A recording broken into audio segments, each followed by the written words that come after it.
Good morning, students. I hope everybody was able to go through the video tutorial that I did over the rational functions. Hope that went well. Hope you understood everything okay. We were actually going to kind of put that on the back burner for now. They've asked us to go through a few other things before we get to that, so we're going to do some things that will strengthen your factoring and your solving before we actually get into the rational functions. So we will come back to the lesson again later, but today we are going to be solving quadratic equations by factoring, which we have done before. So there's going to be some of this that you've already seen, you're already familiar with, so hopefully this will not be too terribly taxing for you. I hope everyone is doing well, so we'll get started here on the notes for today. All right, so on the first problem, we're going to look at write the equation in standard form. Now remember, standard form is in order from largest exponent to smallest exponent, and it's got to be equal to 0. So all we're going to do is we're going to get all of our terms moved to one side, get them in order from largest exponent to smallest exponent, and just make sure it's equal to 0. So on this, I've got a positive x squared. In order to move that positive x squared to the other side, I do the opposite operation. So that's a plus, so I go minus x squared.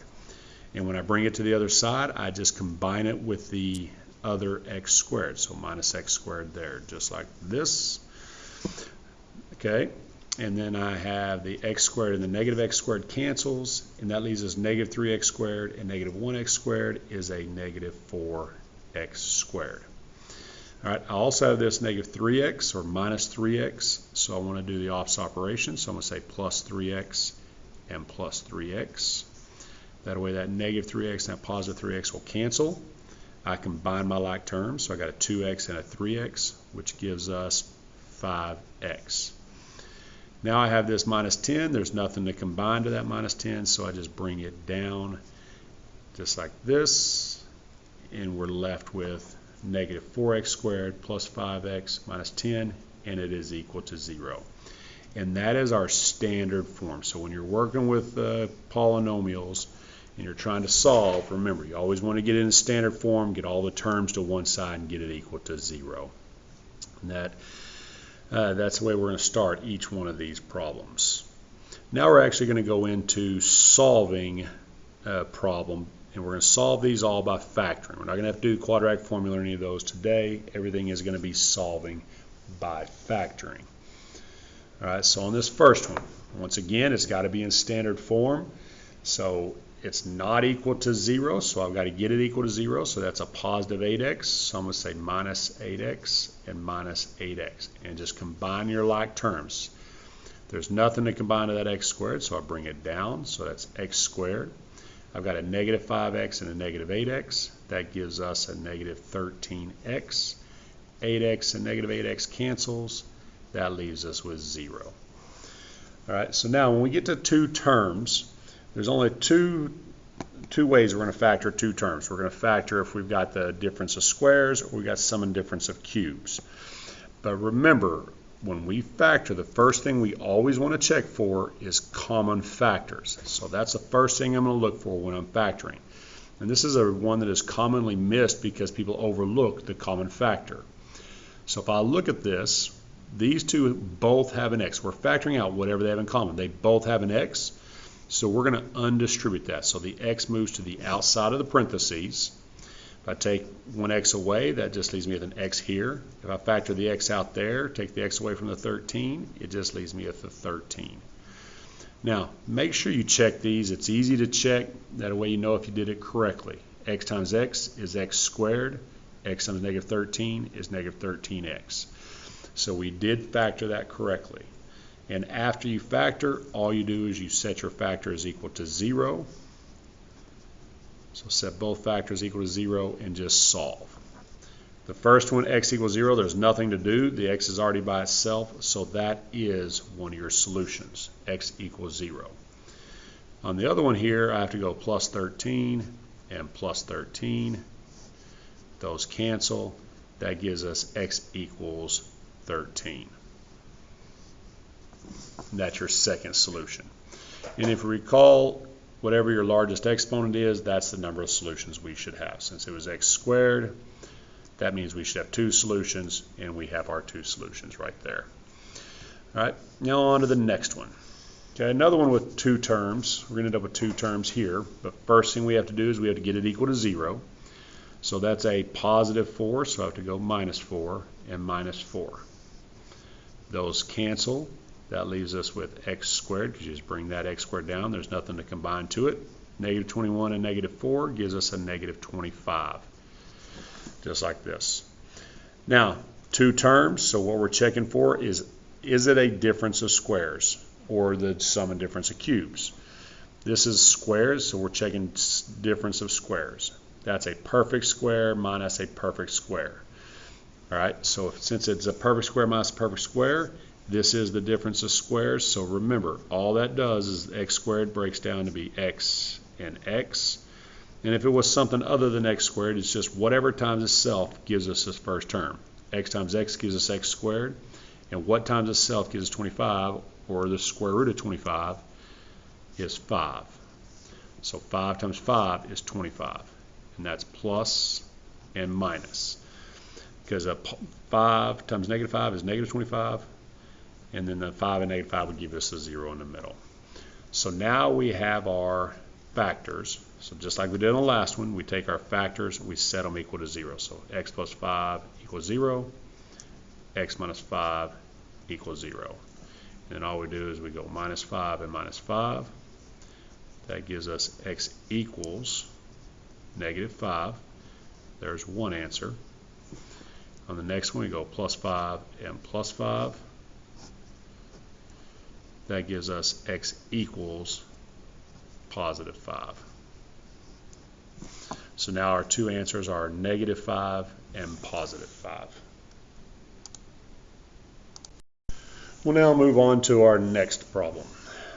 Okay, starts out start the same way. We want to get it into standard form, so get it equal to 0. So I'm going to say plus 3x plus 3x.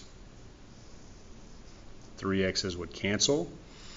All right, but I also have this plus 2, so I'm going to say minus 2 and minus 2. The 2's would cancel, so that gives us a 0 on the other side. Now we have our common factor, or our common terms. We're going to go ahead and combine our terms. So x squared, there's nothing to combine there. I got a 10x and a 3x. That gives us 13x. 42 minus 2 is a positive 40. So I've got x squared plus 13x plus 40 equals 0. So now we're ready to factor. Now on here, we're looking at this first term. Since the leading coefficient, you always check for common factors, which there are none. So now since our leading coefficient of x squared, all we're going to do is we're going to factor that x squared down to be x and x. And then you have to factor the 40. So we need to know what multiplies to give us 40, that combines to give us 13. So we need it to multiply to give us positive 40. Since it's a positive, that means we're going to add to get 13. So go through your factors. So that's 1 and 40, 2 and 20, 4 and 10, 5 and 8. So now just look at those factors and which of those will combine to give us 13, which is 5 and 8. So now I need it to be a positive 13, so that's going to be a plus 8 and a plus 5. Make sure you check it, because 8 times 5 is positive 40. 8 plus 5 is 13. So we know we got our factors correct there. Now all we do is we set both factors equal to 0. And then just solve. So I'm going to say minus 8, minus 8. That gives us x equals negative 8. There's one answer. Minus 5 and minus 5. That gives us x equals negative 5. There's our second answer. So now we got our 2 answers for that problem. Now we'll move on to the next one. All right, now on this one, start the same way, get it equal to 0. So I'm going to say minus 5 and minus 5. That cancels. That leaves us with 2x squared plus 15x. Negative 3 and negative 5 is a negative 8. equals 0. Now, on this one, because what happens here is we have a leading coefficient of 2. So now we can't do it the way the last one is because it's not going to break down to just be x and x. So remember, whenever you have this, you take the first term and the last term and you multiply those, because we're going to have to do our grouping process. So 2x squared times negative 8 gives us a negative 16x squared. So now we're looking for the factors. So what multiplies to give us negative 16, that subtracts to give us 5. So go through your factors. That's 1x and 16x, 2x and 8x. I'm sorry, not negative 5. That was 15. Wrote that down incorrectly. And then 4x and 4x. So which of those factors subtract to give us 15, which happens to be the 16x and the 1x. So we replace this 16x and 1x. In order to get a positive 15, the 16 needs to be a positive, the 1 needs to be a negative. And make sure, just like I said in class when we worked on these, make sure that the 16x, whatever factors you use, make sure they combine to give you this positive 15. 16x minus 1x is 15x. Just bring down the 2x squared, and then just bring down the negative 8. So now we've got it to 4 terms, and if you remember on 4 terms, when we group them, all we do is we group the first 2 together, group the second 2 together, just like that. And from there, all you do is you factor out your common factors of each pair. So in this first pair, we take whatever they have in common. These are both divisible by 2, and they both have an x. So I divide this first one by 2, leaves me with 1. I factor divide by x, leaves me with x. Over here I divide the 16 by 2, that leaves me with 8. I factor that x out, so that just leaves me with 8, just like that. Now in the next one, they have nothing else in common except 1. So remember, you have to factor something out, and you always take the sign with it. So whatever that sign is in front of this term here, that sign always comes outside. So in this case, the only thing they have in common is 1. So since it was a minus, it's going to be a minus 1. So I'm going to divide by negative 1, leaves me with a positive x. Divide negative 8 by negative 1, that leaves me with a positive 8. Just like that. Now, we got x plus 8 and x plus 8. Those are the same, which they always need to be the same. And then all we do is we factor those out. That becomes one factor. And then what you're left with is your second factor. So the 2x minus 1. Just like that. All right, so now we got our 2x minus 1 and our x plus 8. And I kind of lost my 0 here. Go ahead and put those back because it is still equal to 0 all the way through. Now, once I get to here, I'm going to move this to this side. So that's going to go 2x minus 1 equals 0, and x plus 8 equals 0. So set both factors equal to 0, and then just solve. This first one's going to be a two-step equation because we have to get rid of the 1. So I'm going to go plus 1 and plus 1. That leaves us 2x equals 1. Then divide by 2, divide by 2. So x equals 1/2. So there's our first answer there. Over here, minus 8 and minus 8. Those cancel. That leaves us x equals negative 8. There's our second answer. So once again, we end up with our two answers. Just remember, when you have that leading coefficient other than 1, you're going to have to do your grouping. Multiply the first term and the last term, find the factors of that, and go through the process. All right, we'll look at one more problem here with the leading coefficient. So I've got 6x squared minus 10x plus 8 equals 3x plus 6. So same process here. I got to get it equal to 0, so I'm going to go minus 3x and minus 3x. Those 3x's would cancel. Then I go minus 6 and minus 6. Those 6's would cancel. So now just combine your like terms. Nothing to combine to the x squared, so that becomes 6x squared. Negative 10x, negative 3x is negative 13x. 8 and negative 6 gives us 2. all that is equal to 0. So now that I've got that, so now we got it equal to 0. We got a leading coefficient of 6. So what we're going to do is we're going to go through and we're going to do our grouping. So I have to multiply that 6x squared and that 2. That's going to give us 12x squared. So now I need the factors of 12. Well, multiplies give me 12. That adds to give me negative 13. In this case, that's going to be 1x and 12x, because 1 plus 12 is 12. 1 plus 12 is 13. So we're going to replace this 13 with a negative 12x and a negative 1x. All right, because negative 12x and negative 1x gives us negative 13x. Go ahead and bring down that 6x squared. Go ahead and bring down that 2. Now we can group them. So I group the first 2 together. I group the second 2 together. Now, factor out the common factor. These are both divisible by 6, and they both have an x. So I'll factor out a 6x. Divide by 6x is x. Divided by 6x is 2. Factor out that sign, so that's going to be a negative. And the only thing those are divisible by is 1, so I'll factor out a negative 1. Divide by negative 1 is x. Divide by negative 1 is negative 2. Now once again, these are the same, and remember they have to be the same in order for grouping to work. So I got x minus 2, and then you bring the first 2 together.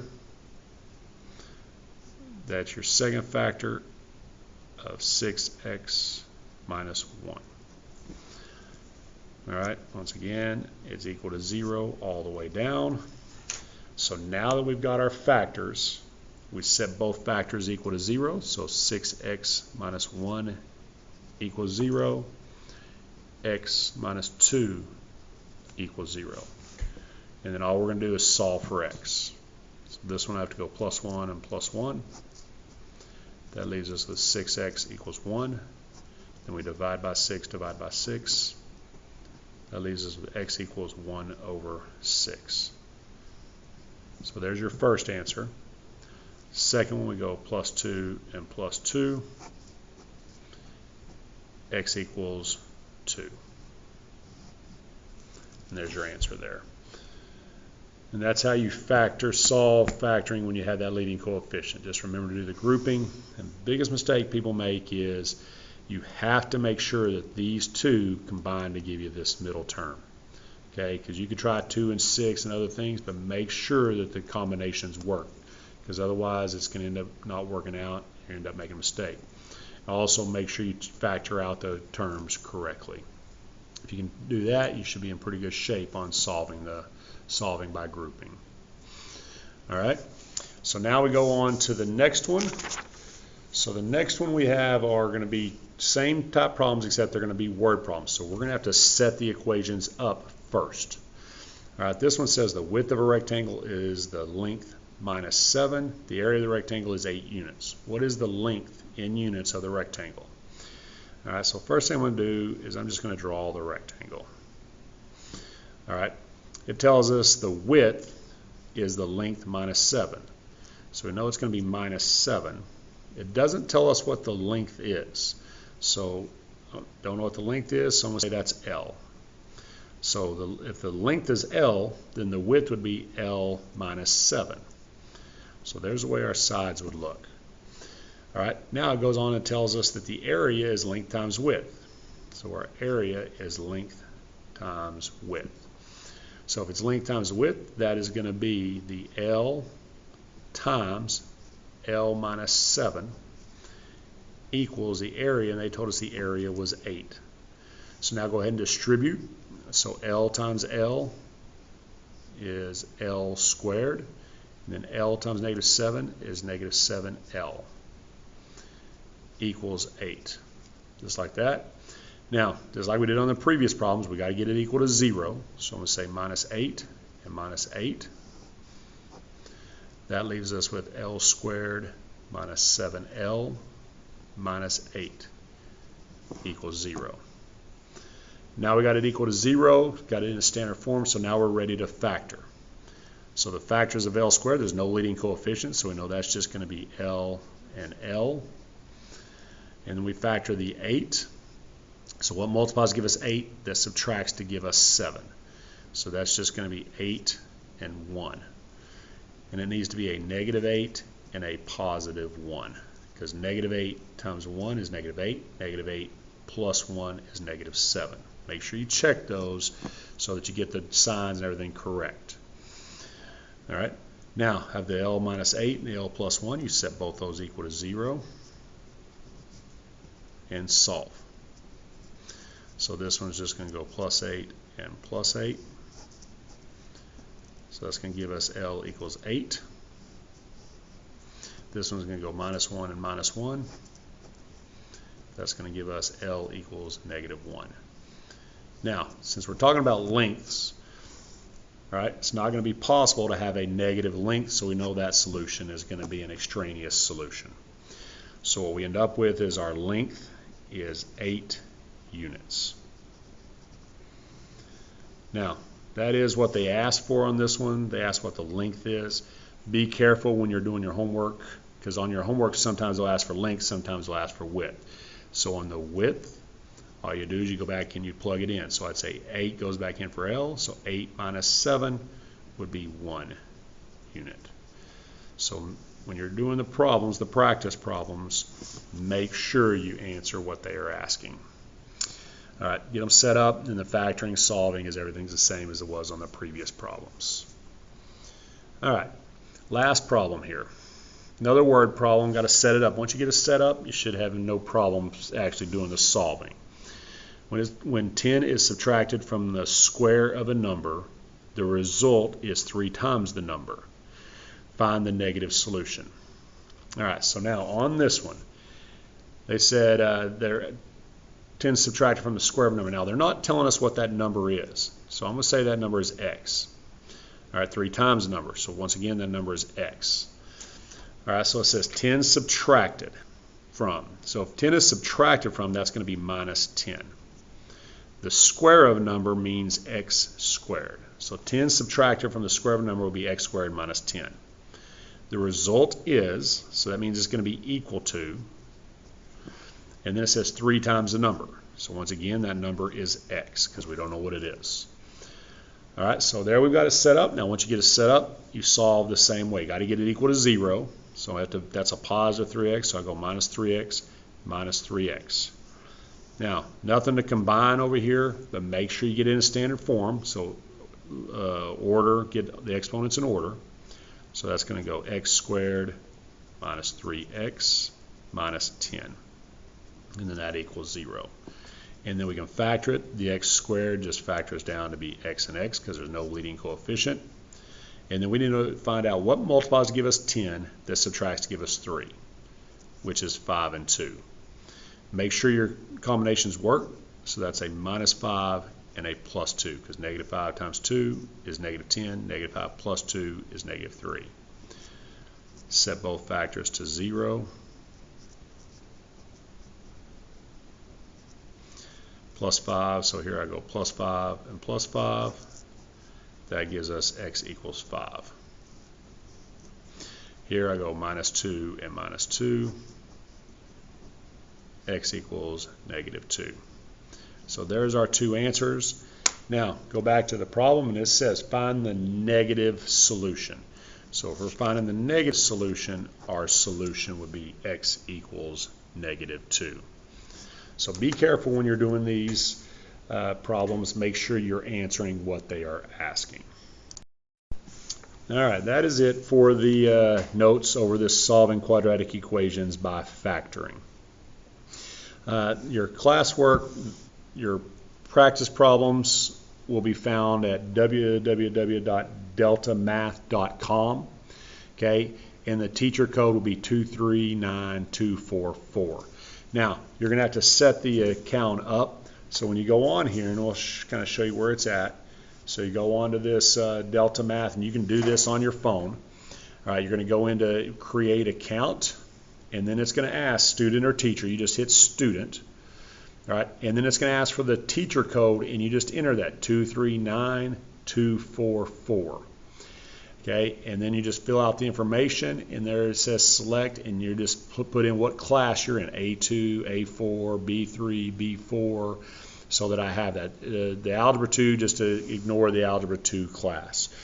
All right, so put in all your information. It's going to ask for your name, first, last name. It's going to ask for your email. Just put in there your school email if you like, or whatever email you like, put in there. Your password so that you can get in and out of it, and then your student ID. And most of the work that we're going to go through over these next couple weeks is going to be on here so that you have access. You'll get feedback right after you finish them, whether they're right or wrong. And we are going to use this, and this will be for this will work towards your classwork, quiz grade, everything will come off of this. All right, so it's a pretty good site. They have some good opportunities for you to see what you did. If you need help, there's hints and things on there as well. One thing that you need to look at when you go on to them, on some of those where you have those two solutions, it's going to have, in order to get that next solution, there's going to be a symbol on your phone that says plus or minus.